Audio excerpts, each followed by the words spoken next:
حضرت عائشہ صدیقہ رضی اللہ تعالی عنہ فرمائی کہ پیغمبر علیہ السلام با دا دعا لستلا یا الله جسمانی لحاظ سره تاسو ډېر خسته پیدا کړې ما زما اخلاق هم خسته کی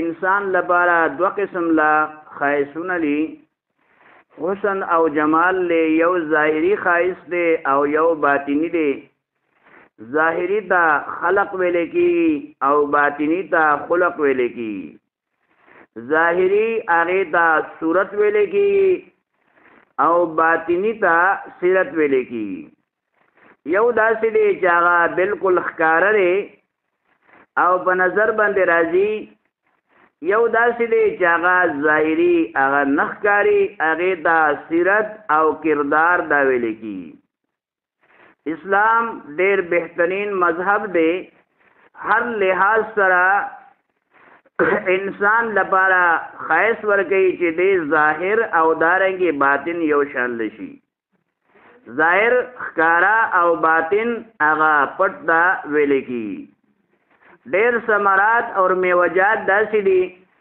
چې هغه ظاهري او باطنی یو شان دی لکه څرنګه د انځر دانه ده نو پدې کې زیاتی شی نشته دی ظاهر او باطن یو شان لدا چې څنګه لپاس نه ده نو دغه شان لا پکې نه هم دا زیاتی شی پکې نشته دی بعض میوجات داسې دي چې ظاهري باغی باندې لپاس نه پټ دی چمړه ده هغه دې لري کوي نو هغه پکې زیاتی شی دی یا ځنې میوجات داسې دي چې هغې کې پکې بمبته وغیره ده لیکن بعض میوجات داسې دي چې هغه ظاهر او باطن دا یو شان لدی زیاتی شی پکې بالکل دا نشته دی نو دغه شان لا مسلمان لپاره اسلام داسې تعلیم ورکوي چې دی ظاهر او دارنګ باطن دا یو شان لوي نو حضور علیه السلام به دا دعا دا لستلا اور امت لپاره په دې کې تعلیم دی اخلاق سره تعلق دی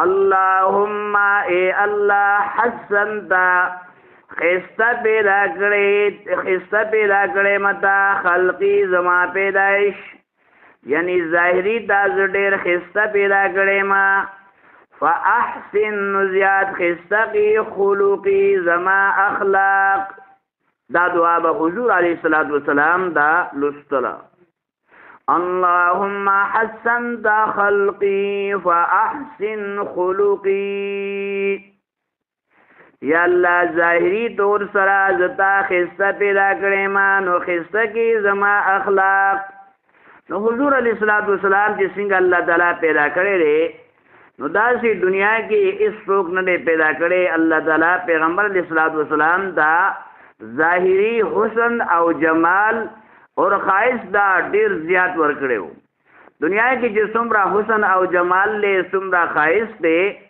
دا ټول را جمع شي کاغه د انسانانو دی کاغه د مارغانو دی کاغه د ونو دی کاغه څومره مخلوق دی هر یو شي ستګورا هغه ډیر زیات خسته الله تعالی پیدا کړ دی او دینه د الله تعالی کاریګری او د الله تعالی کمال دا معلومی او پدې کې پیغمبر علیہ السلام دا چې کوم خواهش هغه ورکړی شوی دی نو دا چاته هم نه ملاوي حالانکه حضرت یوسف علیہ السلام ته هم خواهش ملاوي شوی لیکن پیغمبر علیہ السلام دا چې کوم خواهش ملاوي شوی دی نو دې کې کمال دا او چې څومره د پیغمبر علیہ السلام عمر بزیاتی ده دومره حسن او جمال دا بزیاتی ده هر انسان چې څومره یعنی عمر دیاغه زیاتیږي نو دیاغه تمام خواهش دا کمی څومره چې سړی په مخه عمر ته ځي ځوانۍ نه بوډاوالي ته ځي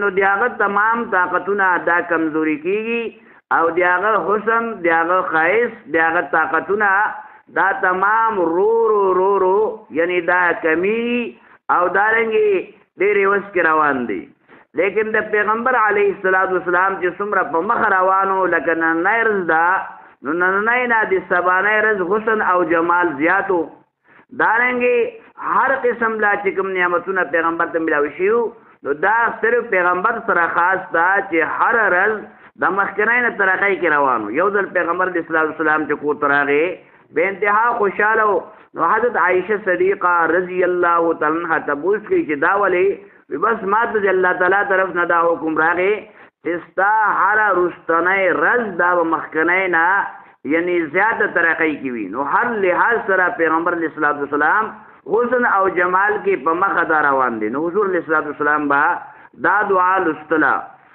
اور امت لپاره هم دا تعلیم دی چې امت هم دا لولي. او بعض روایتو کې دا هم راځي چې پیغمبر علیه الصلاۃ والسلام با کله شیشه کې قتل نو دا دعا لستلا شیشه کې اللهم حسنت خلقی فاحسن خلقی. یا الله تاسو خسته پیدا کړې ما نو زما اخلاق هم خسته کی. نو دا امت ته هم تعلیم دی چې هر امتی چې پیغمبر لري نو امتی لپاره هم دا حکم دی چې دا دعا دالولي. نو ظاهري جسم د انسان ښکاری د انسان جسم ظاهري ګورا دا ښکاری او دا بالکل ښکاره خبره ده چې انسان د هر شیز نه چې څومره مخلوقات دي ومنهم من يمشي على بطنه ځنې مخلوق په خېټه روان دي ومنهم من يمشي على رجلين ځنې په دوه اخبو روان دي ومنهم من يمشي على اربع ځنې په څلورو اخبو روان دي او ځنې د دین هم زیات دي. بعض داسې مخلوق شته دی چې هغې سره زر اخبې هم دي. بعض داسې مخلوق شته دی سر نه یو اخبه سره هم نشته دی. نو دا الله تعالی خپل قدرت ښیي. لیکن انسان په تمام مخلوق کې هغه بے انتها ښایسته دی. یو بادشاہ په باره کې راځي چې څوارلسمې سپوږمۍ ختله اسمان ته ګوري بالکل صاف دی سپوږمۍ چمک دمک کې ده. بیا خپل کور والو ته ووایي ان لم تکونی احسن من القمر کته د دې سپوږمۍ نه زیاته ښایسته نه وانت طالق ثلاثه نو تعالی بارا 1 2 3 بیا تی فری. نو بس د الفاظ د خلې نه وتلل جوش کې راغی. وروستو چې کله بیا د جوش نه هوش ته راته نو ځینې کلاو شي چې سپوږمۍ سره مقابله خو ډېره زیاته ګرانه ده.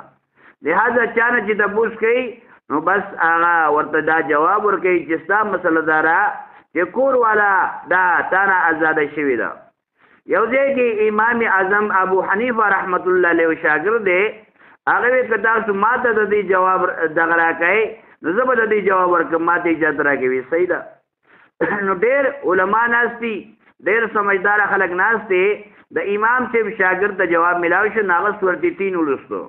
هغه وی بسم الله الرحمن الرحیم والتین والزیتون والطور سینین وهذا البلد الامین.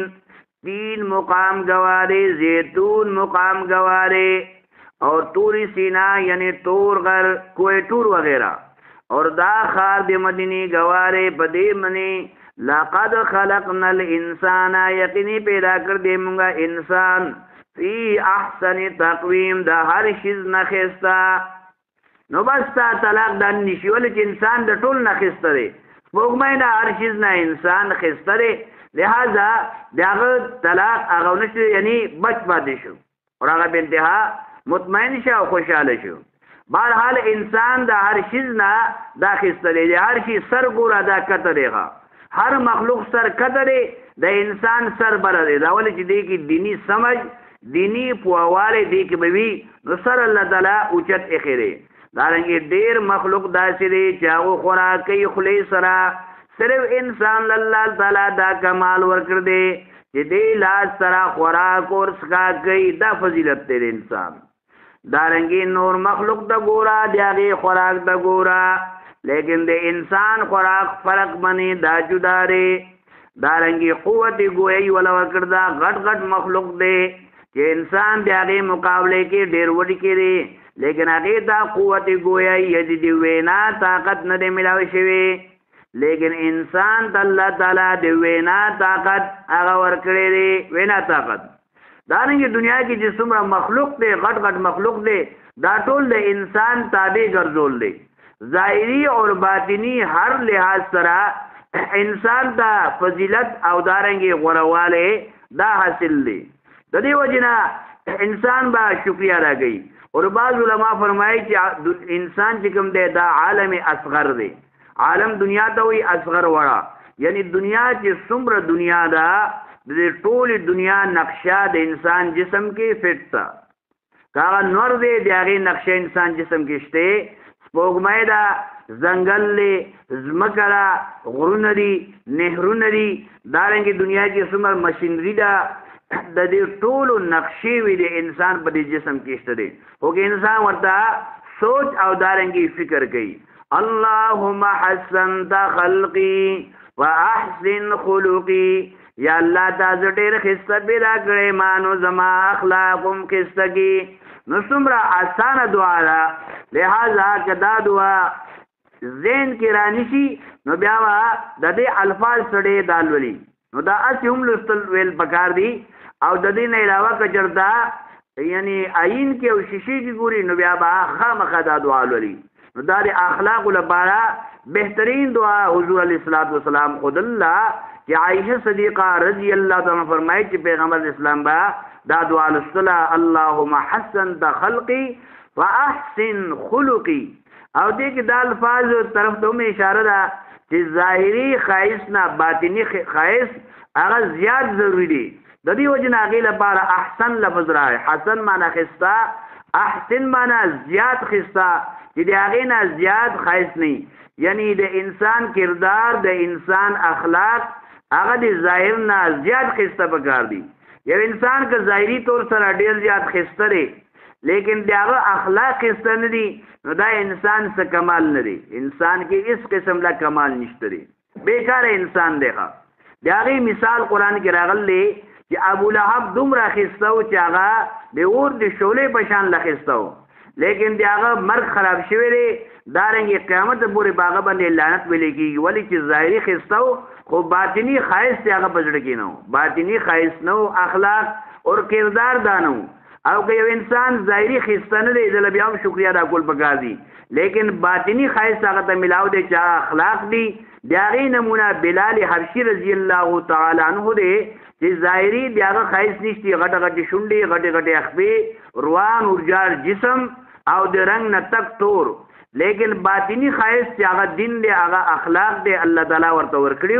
لہذا د هغه نوم تاسو ګورئ قیامت پورې هغه چمکاویږي.